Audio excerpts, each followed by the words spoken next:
안녕하십니까. 땅콩 사주교실입니다. 오늘 주제는 사주는 학문이다 라는 주제로 한번 이야기를 꾸며가 볼까 생각합니다. 우리가 흔히 이 사주를 점이라고 생각하는 그런 경우가 많습니다.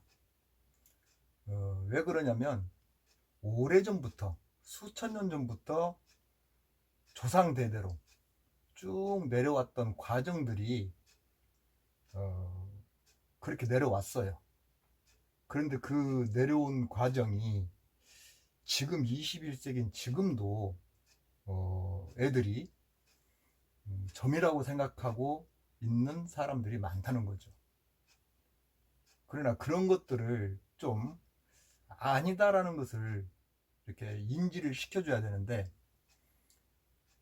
그렇지가 못하다는 거죠. 특히 이제 우리처럼 이렇게 사주를 분석을 해서 풀어주는 우리 같은 사람들이 그걸 좀 깨우쳐 줘야 되는데 그렇지 않고 그냥 같이 흘러가는 개념으로 그냥 가기 때문에 이 사주 명리학이라는 것이 점 취급을 받고 있는 부분에 대해서 상당히 안타깝게 생각하는 상황입니다. 저는. 그래서 이 사주는 학문이다라는 것을 좀 알고 보셨으면 좋겠다라는 차원에서 오늘 좀 정의를 한번 내려볼까 합니다. 자, 명리학이 왜 학문이냐라고 얘기를 해드리냐면 우리가 보통 이제 사주팔자라고 얘기를 하는데요. 사주팔자는 내 기둥이다 얘기합니다. 내가 처음에 그 기초 얘기할 때 썼던 부분들인데 이렇게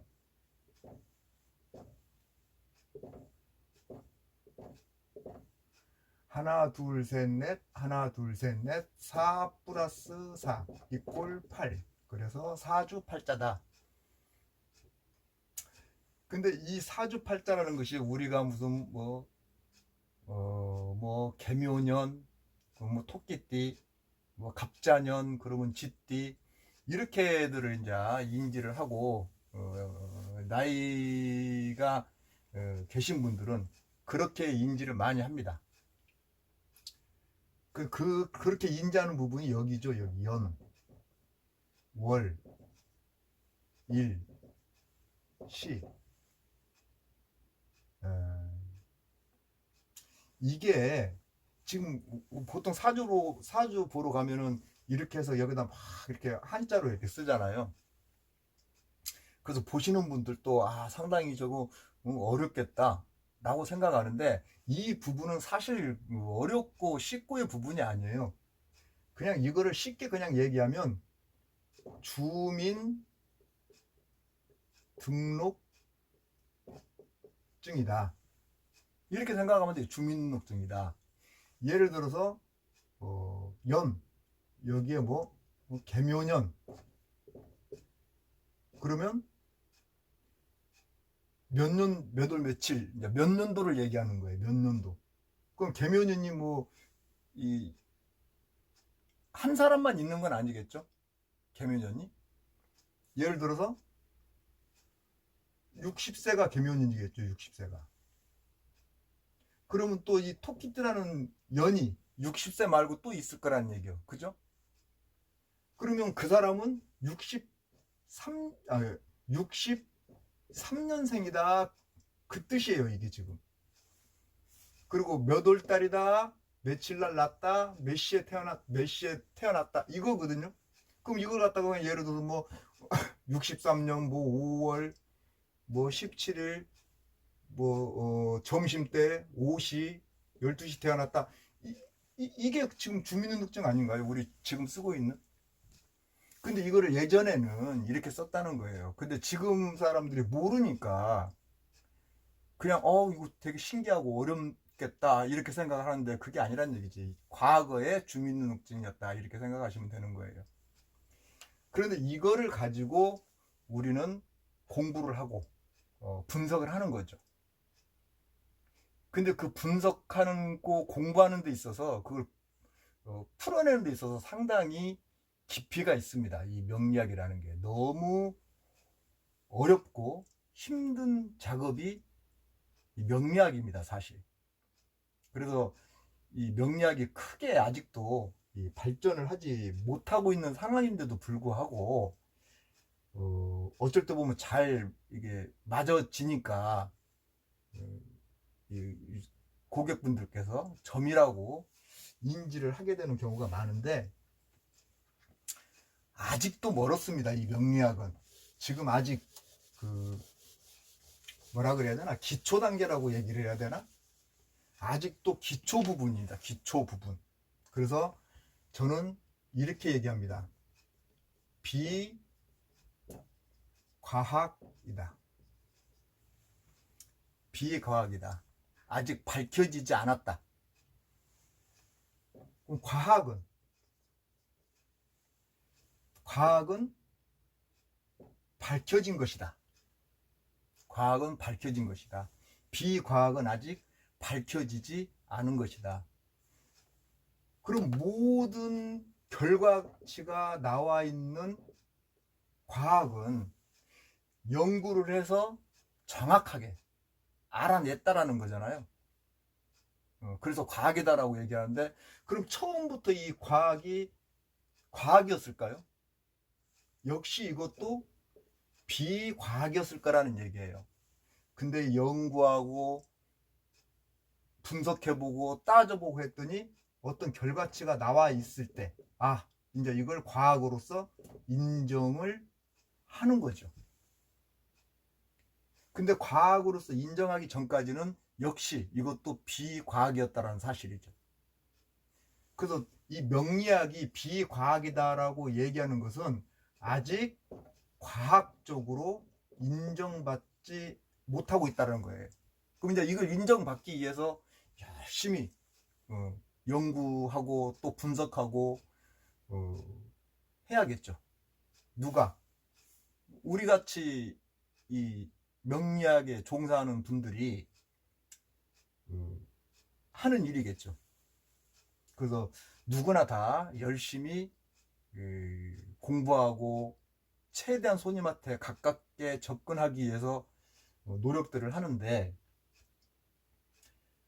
아직도 이게 기초에 머물러 있다 보니까 그리고 또 너무 깊이 들어가면 머리가 막 복잡해지니까 중도에 포기해버리는 그런 경우가 상당히 많습니다. 그러다 보니까 이제 이게 크게 발전의 흐름을 갖고 가지 못하는 그런 구조인데 어떻게 보면 이게 또 자연현상에도 조금 좀 비유해 볼 수 있습니다. 그게 무슨 말이냐면 요즘 그 TV에 나는 자연인이다 라고 이렇게 나오잖아요. 그랬을 때 어떤 사람이 자연에 들어가서 어떤 한 음식을 먹고 자기가 어떤 병이 있었는데 그게 나섰대. 그럼 그 사람한테는 그 음식이 효과가 있었다는 얘기잖아요. 그리고 누구나가 다 그 음식을 먹었을 때 효과가 나와야 되잖아요. 근데 그 밑에 이렇게 자막이 나와요. 개인적인 이건 사람마다 다 다르다는 얘기겠죠. 개인적인 의견일 뿐입니다 라고 밑에 자막이 이렇게 땅땅땅땅땅땅이 나와요. 그러면 이 사람의 개인적인 그 상황이라는 거지. 자기가 뭐 어떤 음식을 먹었는데 자기는 여기서 나았다라고 하는 그 분야가 전부 다 포함되어 있지는 않다는 얘기죠. 그 사람한테만 뭔가 맞았다는 얘기죠. 그래서 사람에 따라서 다를 수 있다라고 밑에 자막이 이렇게 떠요. 그런 것처럼 지금 우리 그 명리학이 누구한테는 상당히 접목이 잘 되는데 누구한테는 또 전혀 안 되는 경우가 있어요. 그게 바로 이제 의견의 차이라고 이제 나는 자연인이다 의견의 차이라고 얘기하듯이 저는 이제 명리학이기 때문에 어떻게 보면 보이지 않는 에너지 세계를 갖다가 얘기하고 있는 거기 때문에 그 사람과의 나의 인연법, 에너지, 뭔가 나와의 에너지가 잘 통하지 않는다면 아직까지 크게 밝혀져 있는 그런 명리학이 아니다 보니까 나와의 인연이 가까운 사람들은 아무래도 좀 접목이 잘 될 것 같고, 나와의 인연이 좀 안 되는 사람은 좀 잘 접촉이 안 될 것 같고, 이런 생각을 합니다. 왜냐, 사람은 대부분이 다 끼리끼리 만나거든요. 끼리끼리. 그 끼리끼리 만난다는 얘기는 에너지가 그 사람과 통하기 때문에 인연으로서 만난다라고 생각을 하기 때문에, 인연이 아닌 사람이 만났을 때는 좀 뭔가 불편한 구석들이 나올 수밖에 없을 것이다, 이렇게 생각을 하는 거예요.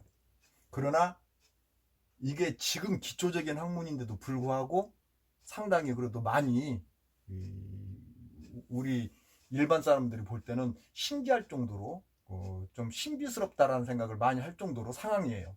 그럼 이게 완전히 과학적으로 밝혀졌을 때는 어떻게 될까요? 참, 그날이 언제 올까 생각을 했을 때 쉽지만은 않을 것 같은데, 어쨌든 지금 현 상황에도 그러다 보니까 점을 잘 친다, 잘 맞춘다 라고 얘기하는데, 이 명리학은 그런 개념으로 접근을 해서는 안 된다라는 것을 지금 제가 말씀드리고자 하는 겁니다. 이 명리학은 점의 개념이 아닙니다. 학문으로서 깊이가 깊을수록 그 사람의 능력이 최대치로 나타나는 부분이기 때문에, 여러분도 어디서 사주 보면 어디 가면 이런 말하고 어디 가면 이런 말하고 그러는데 왜 말이 달라지나요? 라고 이렇게 질문 던지는 분들이 상당히 많이 있습니다. 많이 접해봤고요, 저도. 근데 그거는 학문의 차이라고 생각을 합니다. 그 사람의 공부의 깊이에 따라서 달라질 수 있다.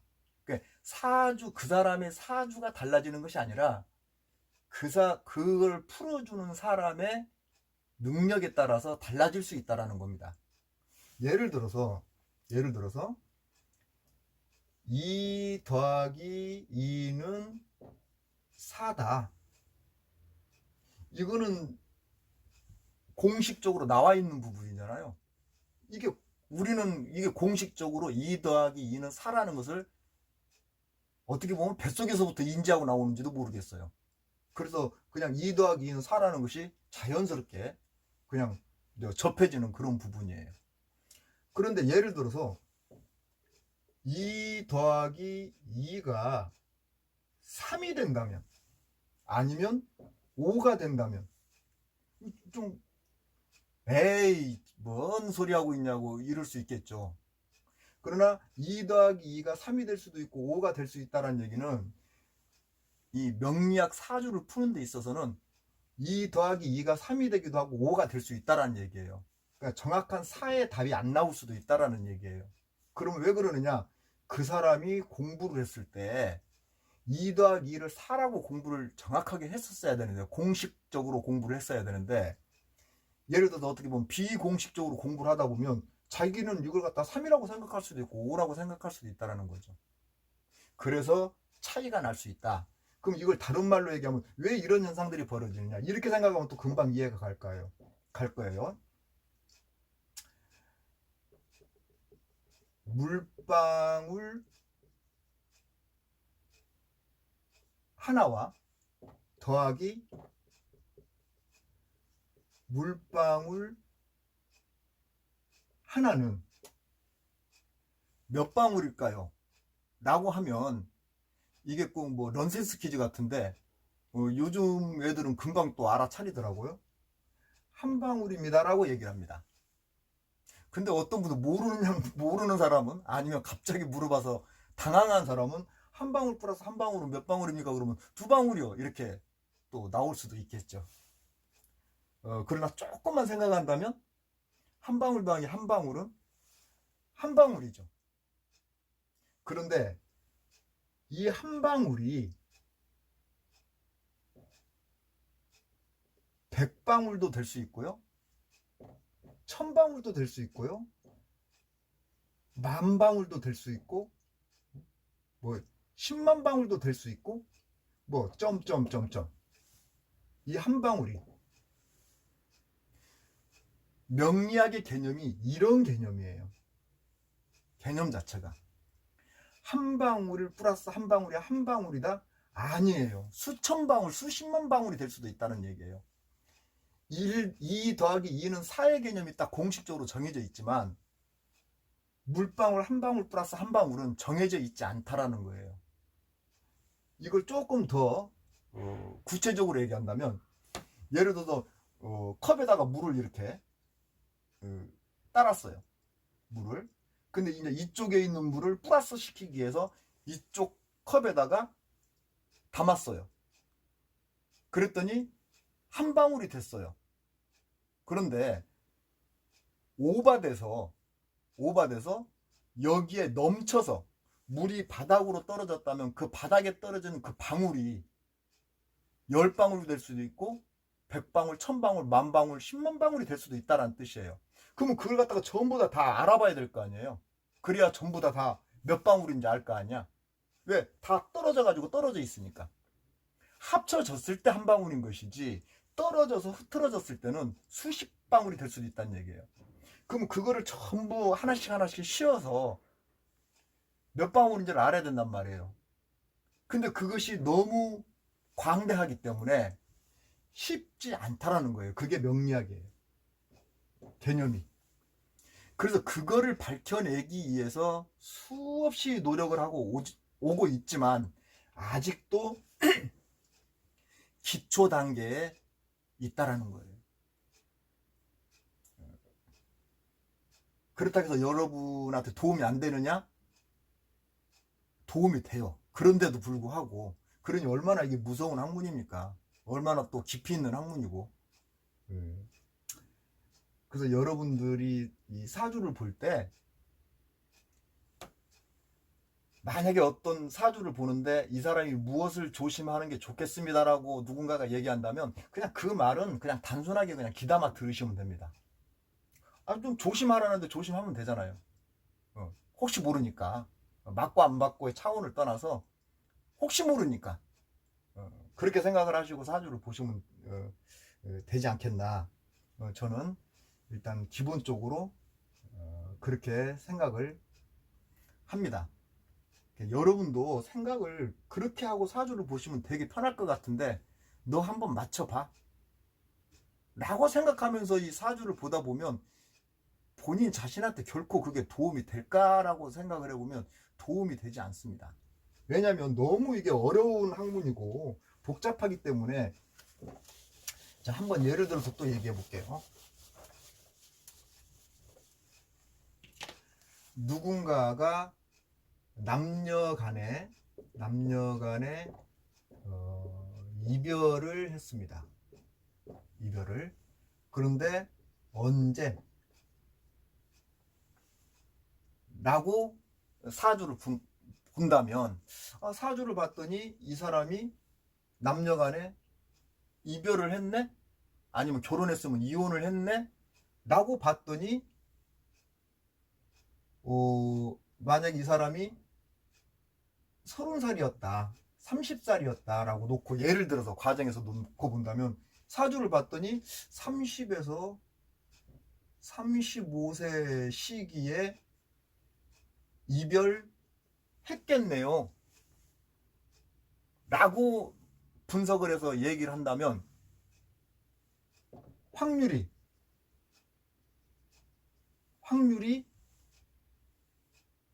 이별했다라는 그 말의 확률이 높겠죠. 가능성이. 왜? 5년이라는 세월이니까. 그래서 30살부터 35세 이 시기에 이혼하셨겠네요 라고 얘기하면 맞아요. 어떻게 하셨어요? 이렇게 되는 거예요. 왜? 확률적으로 5년이라는 세월 동안 그러한 일들이 벌어질 가능성이 높다라는 거죠. 분석을 했더니. 자, 그러니까 그렇게 얘기를 하니까 맞아요. 그럼 30살에서 35세 이 사이에 이혼했겠네요. 이별했겠네요. 얘기는 했어. 그러니까 그러면 정확하게 몇 살에 했을 것 같아요?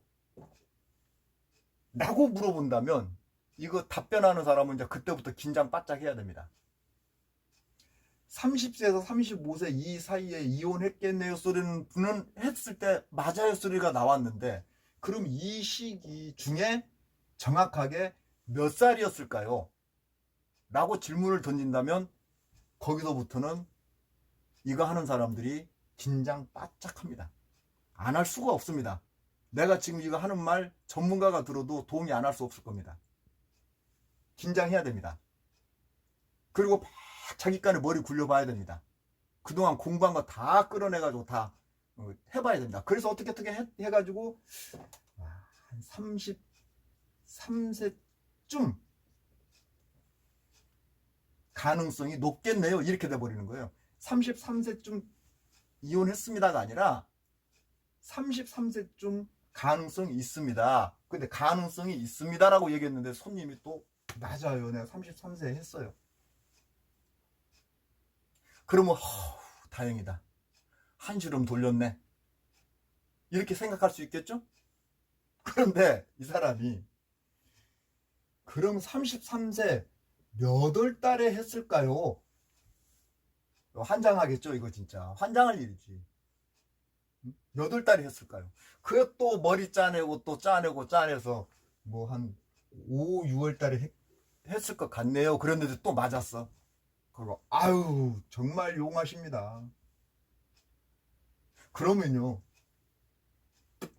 5, 6월 달에 했다는데 5, 6월 며칠 날 이렇게 나가는 거겠죠? 며칠 날 몇 시에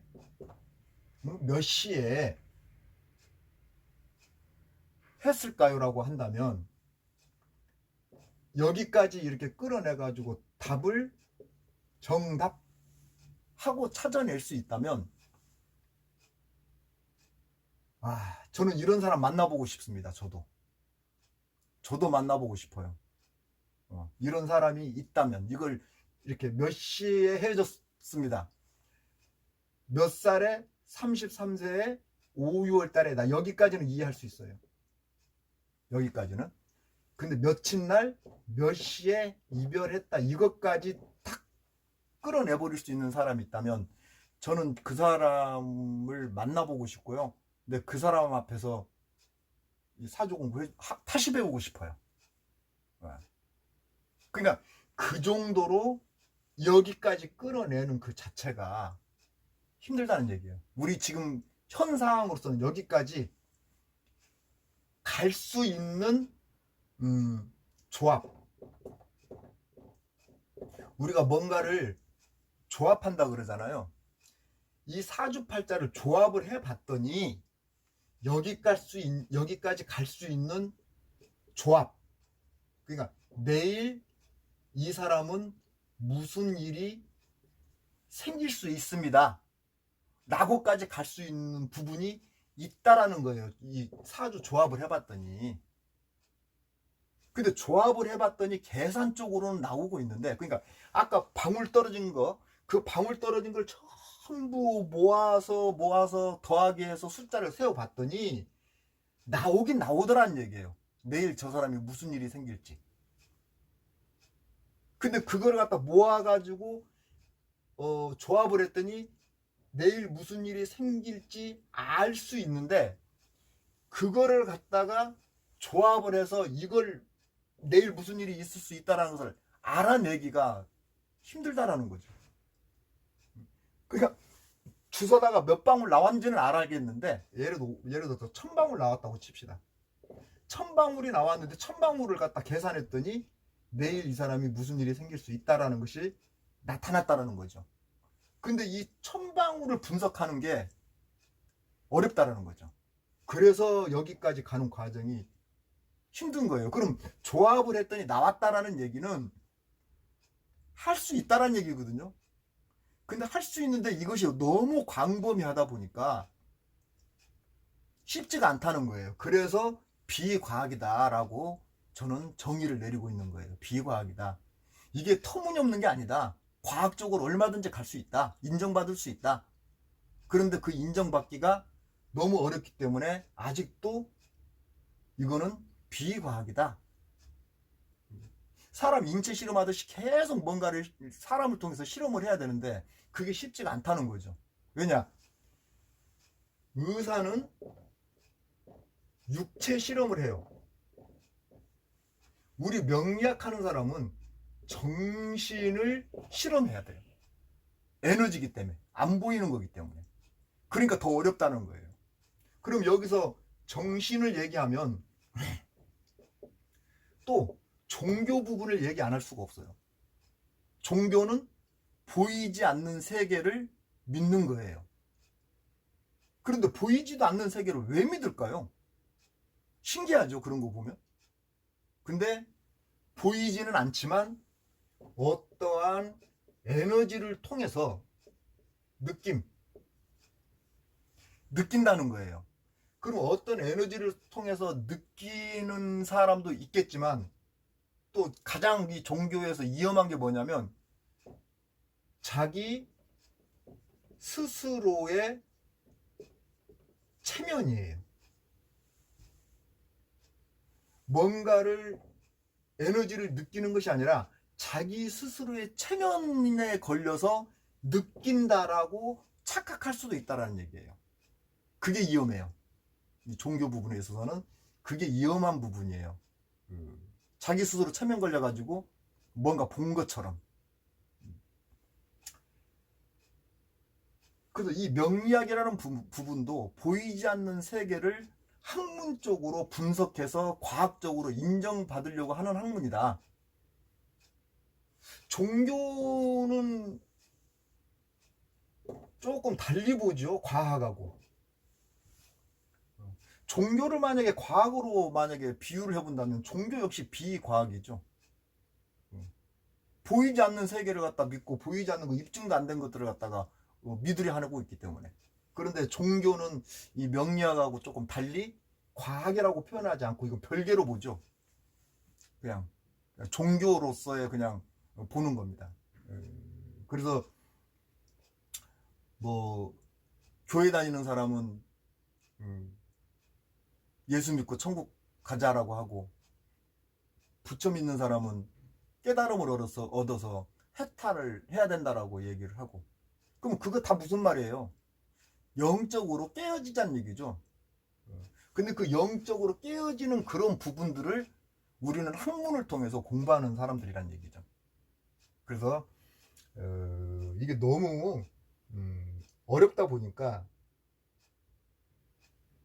공부하기도 어렵지만 그 기초적인 학문을 가지고 여러분 앞에 상담을 하고 있는데도 불구하고 상당히 몸에 많이 와 닿는 모습들이 나오고 있기 때문에 점이라고 착각을 해버리는 그런 경우가 있습니다. 지금도 물론 정말 열심히 하는 사람들은 아까 얘기했던 몇 살, 몇 시에 이별했느냐 여기까지 도달할 수는 없을지라도 거의 접근할 수 있는 그런 구조를 갖고 있는 분도 분명히 저는 이 세상에 있을 거라고 생각을 합니다.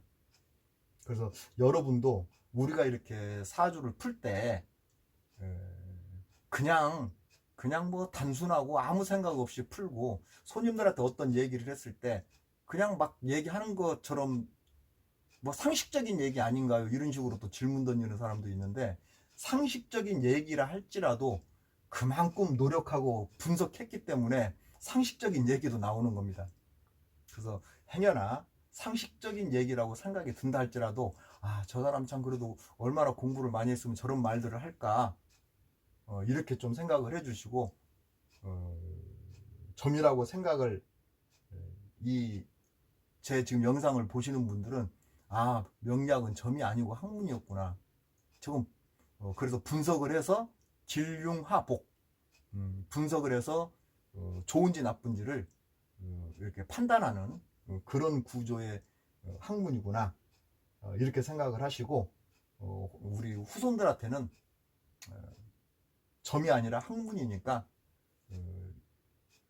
맞춘다는 개념보다는 안 좋은 소리에 귀를 기울여서 조심해야 된다는 그런 차원으로 이걸 좀 받아들였으면 좋겠다 그런 생각을 저는 합니다. 그래서 여러분들이 같이 내가 생각하는 것과 같이 동참하는 그런 상황들이 많이 일어날 때 아마 이 명리학도 점이 아닌 학문으로서 인정받는 날이 오지 않을까 이렇게 생각을 합니다. 그러나 여러분의 생각이 밑에 후손 대대로 내려가는 그 형틀이 계속 점의 개념으로 인지가 돼서 내려간다면 명리학은 아마 큰 발전이 일어나지 않겠죠. 같이 노력을 해서 이게 정말 학문으로서 인정받을 수 있는 그런 날이 빨리 오면 빨리 올수록 여러분들한테 더 큰 도움이 되겠죠.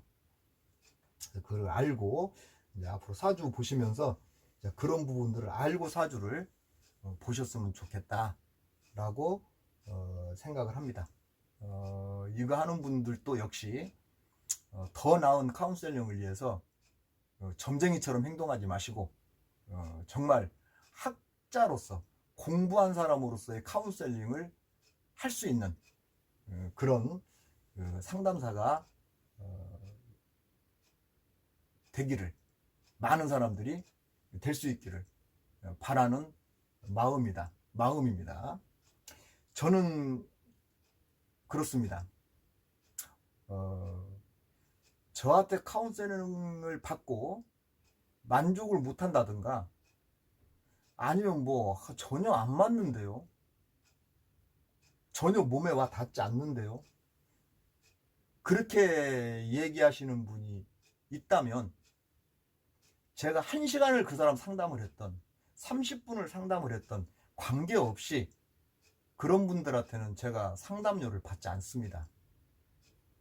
왜냐하면 내가 어떤 상담을 했을 때 상대가 거기에 공감이 되고 그래, 그런 것들 내가 조심해야 돼, 이런 어떤 통하는 구석이 있어야 되는데 전혀 통하지 않고 있는 상태라면 그 사람도 곤욕이고 나한테 30분 1시간씩 말 듣는 게 그 사람 입장에서도 곤욕인 거고 나는 헛소리 하고 있었던 상황이 돼버리는 거고, 그런 상황이라면 상담사가 상담료를 받았을 때는 상담이 잘 됐을 때 상담료를 받는 것이지, 병원에서도 병을 고쳤는데 병이 안 나섰어, 그럼 뭐 돈 받으면 됩니까? 완벽하게 고쳐주고 돈을 받아야지. 뭐든지 내가 어떤 수고를 했다면 그 수고의 대가가 정당해야 받는 겁니다. 정당하지 않다면 포기해야죠. 그래서 저 같은 경우는 손님들이 나를 통해서 얻어가는 것이 없다면, 얻어가는 것이 없는데 내가 돈 내놓으라고 할 수는 없잖아요, 양심상. 그래서 저는 그런 분들한테는 상담료를 받지 않습니다. 제가 거의 한 20년 가까이 신촌에서 있으면서 뭐 솔직히 한 3-4번 겪은 것 같아요, 그런 일을. 그래서 그것 때문에 한 번씩 그런 상황들이 일어날 때마다 내가 명리학의 한계를 느끼고 정말 괴로운, 한 번씩 그런 일이 겪고 나면 참 괴롭습니다. 그래서 더욱더 더 왜 그럴까, 왜 그랬을까, 그리고 또 더 파괴되는 그런 부분들이었는데, 저도 한 3-4번 정도 그런 일이 있었을 때 그냥 보냈습니다, 다. 자격이 없다는 거죠, 내가. 그래서 다 보낸 적이 있는데, 저도 그렇게 오랫동안 했는데도 그런 상황이 벌어지더라고요. 그러니까 결국은 이게 비과학이기 때문에 그런 현상도 벌어지는 거예요. 그러니까 이게 점의 개념이라 그러면 100%다 맞춰줘야지. 그래서 나는 무속인들도 난 똑같다고 봐요. 무속이 바로 점이니까, 신을 불러가지고 점을 치는 거니까. 근데 신을 불러서 점을 쳤는데 한 개도 안 맞아. 그러면 그 사람들도 역시 돈 받지 말아야 돼요. 돈 욕심 때문에 이거 하는 사람들이야 수단과 방법을 가리지 않고 어떻게 하겠지만, 정말 진정으로 이게 좋아서 하는, 공부를 하는 그런 상담사라면 자기한테 와서 만족하지 못했다면 안 받는 게 정석입니다. 그래서 저는 그렇게 손님들 앞에 카운셀링을 해주고 있는 상황이니까 우리 고객님들은 아마 제 스타일을 잘 알 것이고, 혹시라도 이 영상을 보시는, 처음 보시는 분들도 밑에 전번 나가고 있으니까 정말 이 사람이 그런 사람인가? 아닌가? 한번 경험해보고 싶으시면 언제든지 찾아오시면 될 것 같습니다. 자, 그래서 사주는 학문이다. 꼭 그렇게 아시고 사주를 보시기를 바라는 마음에서 오늘 사주는 학문이라는 주제로 미약하지만 잠깐 설명드렸습니다. 다음에 또 찾아뵙겠습니다. 고맙습니다.